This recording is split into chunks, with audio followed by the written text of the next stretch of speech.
यह कहानी एक छोटे से गांव की है जहां एक पुराना कुआं था। गांव वालों का मानना था कि उस कुएं में एक भूत रहता है। लोग कहते थे कि रात के समय कुएं के पास जाने से अजीब अजीब आवाजें सुनाई देती थीं। गांव में किसी की हिम्मत नहीं होती थी कि वह उस कुएं के पास रात को जाए। एक बार गांव में शहर से पढ़ाई करने आए रमेश नाम के लड़के ने इस कहानी को सुना। उसने इसे मात्र अंधविश्वास मानकर मजाक उड़ाया। गांव वालों ने उसे बार बार चेताया, लेकिन रमेश ने ठान लिया कि वह कुएं के पास जाकर सच्चाई का पता लगाएगा। एक रात रमेश अपनी टॉर्च और एक डंडा लेकर कुएं की ओर चल पड़ा। पूरा गांव सन्नाटा था और सिर्फ झिंगुरों की आवाज सुनाई दे रही थी। जैसे ही रमेश कुएं के पास पहुंचा, उसे लगा कि किसी ने उसके कंधे पर हाथ रखा। उसने पीछे मुड़कर देखा, लेकिन वहां कोई नहीं था। रमेश ने इसे अपना भ्रम मानकर नजरअंदाज किया और कुएं की तरफ बढ़ा।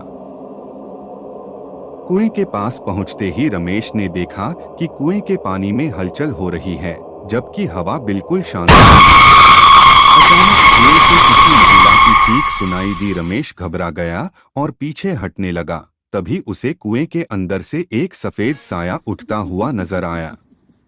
वह साया एक औरत का था जो उसकी ओर बढ़ रही थी। उसके लंबे बाल और लाल आंखें थीं। रमेश के होश उड़ गए। उसने वहां से भागने की कोशिश की, लेकिन उसके पैर जैसे जम गए थे। तभी साया बोल पड़ा, तुम यहाँ क्यों आए हो? यह जगह तुम्हारे लिए नहीं है। रमेश ने डरते डरते पूछा, तुम कौन हो? साया ने बताया कि वह इसी गांव की एक महिला थी जिसे सालों पहले किसी ने कुएं में धकेलकर मार दिया था। तब से उसकी आत्मा शांति की तलाश में है। रमेश जैसे तैसे अपनी जान बचाकर गांव वापस आया और उसने पूरे गांव को यह घटना बताई। इसके बाद गांव वालों ने मिलकर उस कुएं की पूजा करवाई और वहां दीपक जलाया।